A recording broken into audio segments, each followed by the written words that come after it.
And now it's time for Critique Boutique with Zan. Hi, my name is Zan.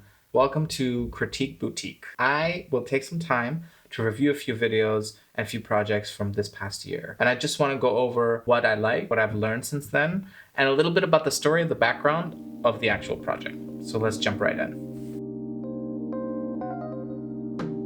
I'm Shay O'Neill. I'm a barber since 17 years old and 17 years old? No, since 17 years. I started with 21 years old. I love this. Shay and I started this project because I went straight up to Shay and I said, hey, I like the story of BarBer. We set up a few different shoot days. Doing the interview, I could tell that Shay was a bit nervous, willing, but nervous. And that's good because it means you're alive, right? I remember when we started, Shay made this mistake, and in the edit, I realized what's a better moment to empathize with the subject that you don't know, a talent that you don't know yet, than watching them make a mistake and then dealing with it. And Shay dealt with it well, and we kept on moving, and the show went on, and I left it in the edit. Very cool. Okay, start again. What I really like about Shay's interview was the lighting setup. This is all artificial lighting. We did this at night in the barbershop. I pretty much have 3 or 4 lights working here. So obviously you have one overhead, Shay's front left. And then behind Shay, there's one where you get this glooming glimmer effect, bloom effect. Well, I'm just saying words. This bright shiny light on the back of Shay's hairline. Obviously for the background, I also have a bit, as well as there is some lights that are installed on the mirrors in front of all those chairs, right? It's a barber shop. So working with all of those lights in this like kind of rather tight room, I would say, because it's not a studio space, it's a barbershop room.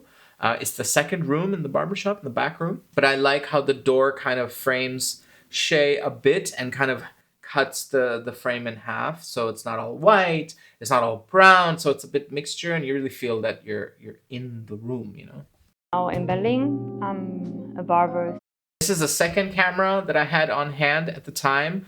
And this was interesting to mix Sony and Canon. Of course, there's lots of ways around it. There's a bunch of tutorials on how to do it. This was the first time that I think I tried to do it. It worked out well, but yeah, I would try to get 2 of the same next time. Since 17 years already, and we are right now in my shop in a barber.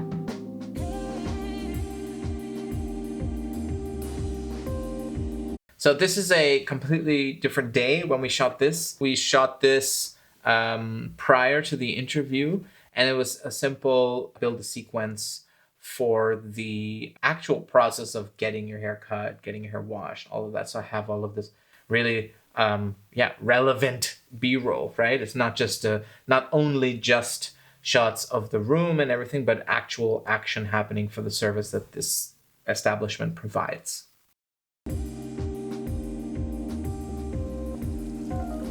I love the 100 FPS water with log and the 4.2.2 10-bit color. It's creamy.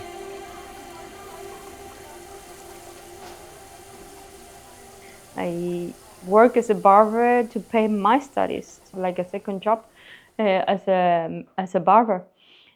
My dream was to be an aircraft mechanic. I always find it fascinating how people end up in different lines of work, and it shifts, you know. I'm living example of that, but very fascinating. I had a lot of fun telling this story.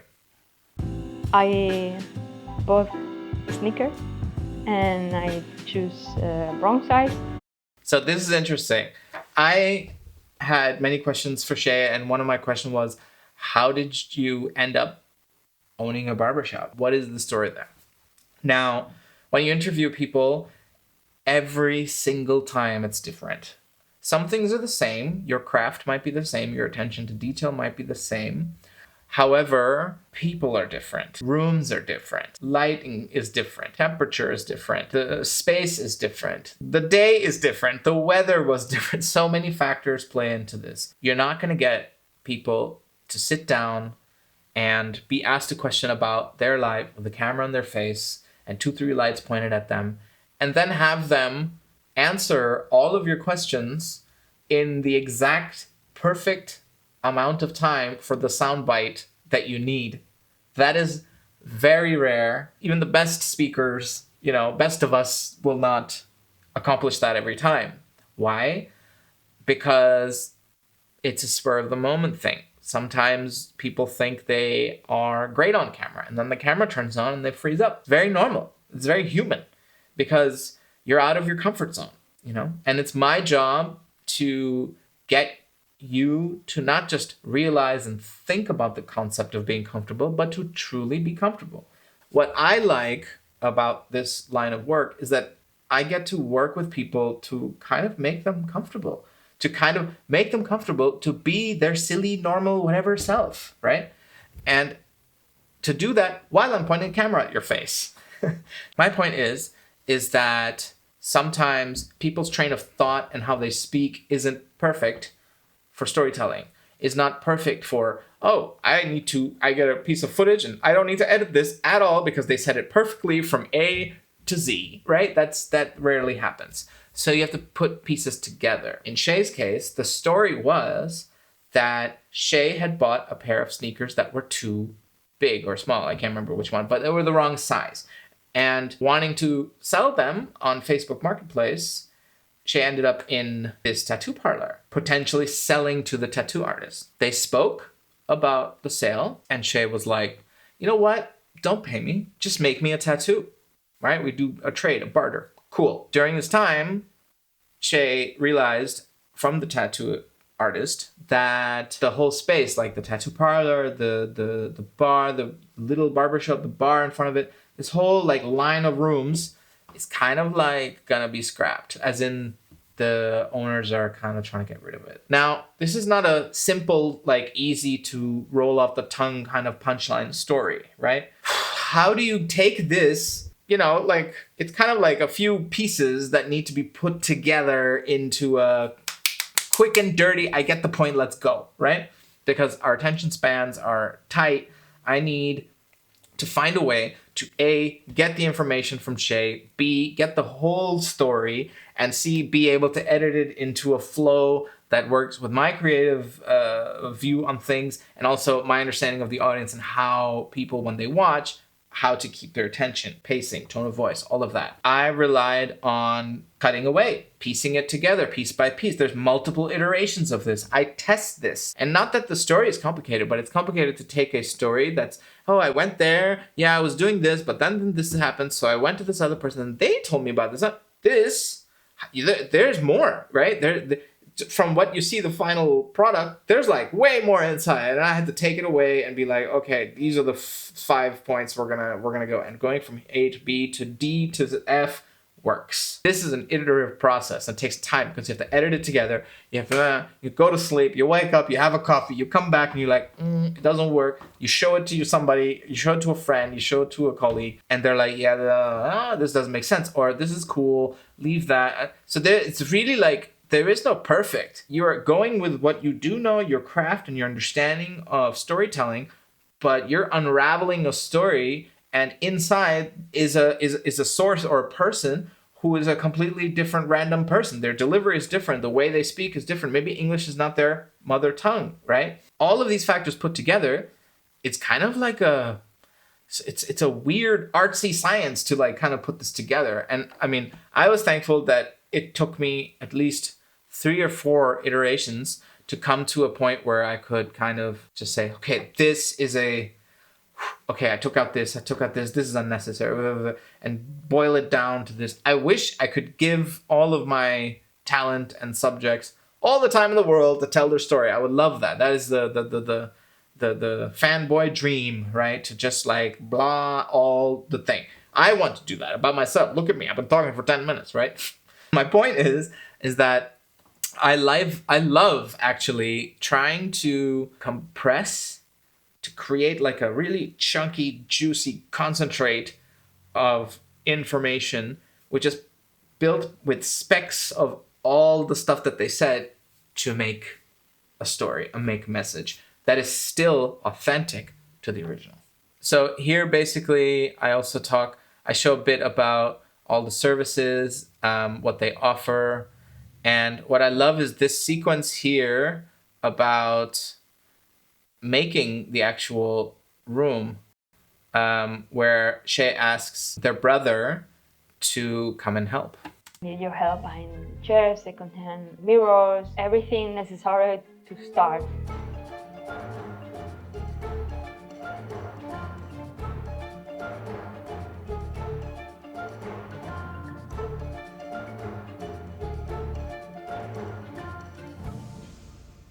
So I really wanted, for this sequence of collected footage, I really could see, as I collected all the footage, I could see it in my head. We need some Tom and Jerry music for this, because it's like, oh my God, go. That's the point of the story. The whole story is that there's something coming out of nothing, but it's so much coming so quickly that it's ridiculous, right? We have planned to open in 3 weeks. In 2 days, we finish everything. I just jumped in the pool without knowing if it was water or not. And today, still here, 4 years already. That's a great story, right? That's a good, like, going from how did you get this space to fixing it up to doing 3 weeks of work in 2 days to boom, we've launched. It's going. We're still here, right? These are the fundamental elements that you want for a story, because it takes me as the audience through the entire thing. And it's not just about the past, it's also about the present and the future, right? They're still here. You can go now to BarBer and get a haircut from Shay, right? That's a real world accessible thing. And that is what I wanted to show. If I could choose how to do it again, I would do it better. Because it was hard to do it the way how I did, of course. This was interesting because I did not see this coming. I knew a bit about the hardships that their business partner had essentially had done bad business with them. And I mean, this is not easy, right? This is the moment, this is a chapter about betrayal in this piece. And I was not expecting Shay to get up and leave. But I will end it to do it the same. I don't know how long I'm gonna have this shop, but at least every time that I'm coming here and I work, I give a haircut. Sorry.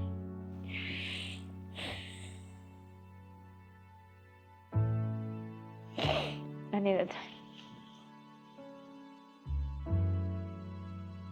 Sorry. That was very intense for me, because at that moment I thought, should I stop this? Are we stopping? Are we done? Because this was totally unexpected. I didn't think it would become so intense. I really didn't. And I stayed silent. That's the best way I could remove myself from any attention, essentially. It's not about me. I was silent, and I said, everything is fine. Just take your time. Shay was gone 10 minutes. And I sat there silently for 10 minutes.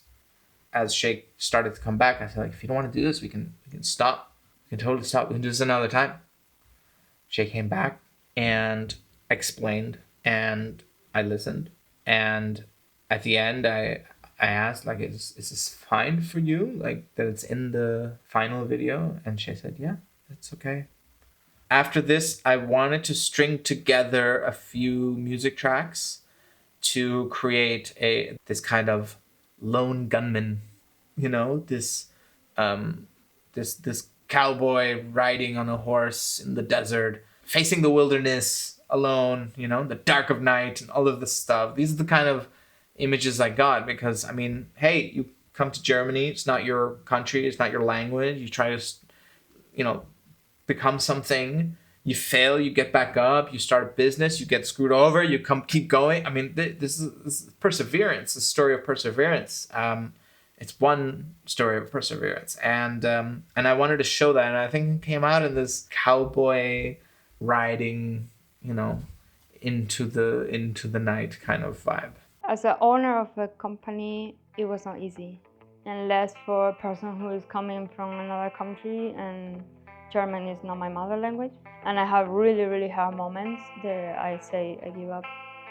When I was always super, super down, what made me happy, it was to see all the customers happy.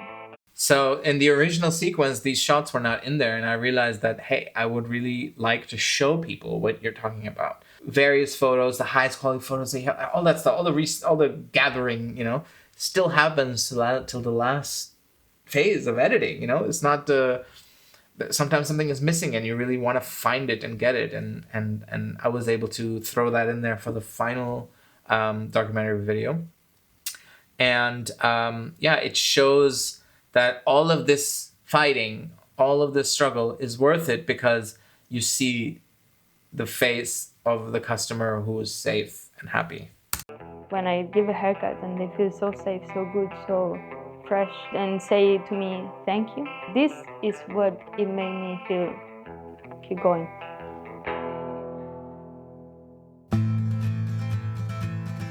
If I would say something to everyone in the world,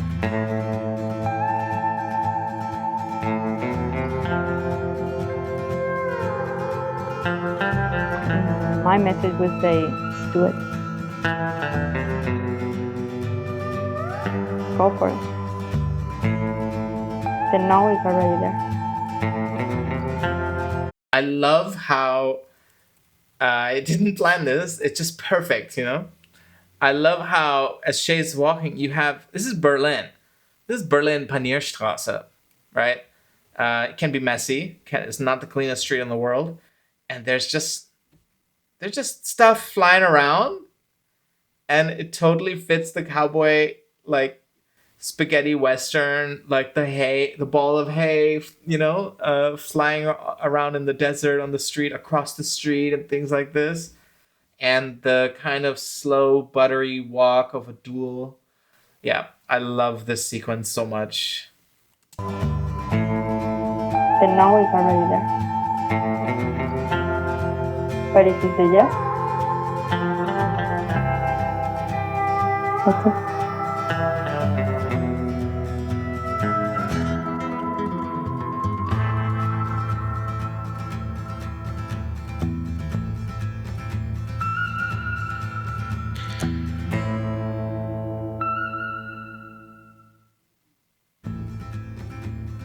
That's it.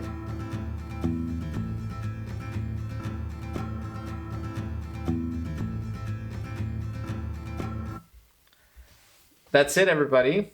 Thank you for joining me on this Critique Boutique session.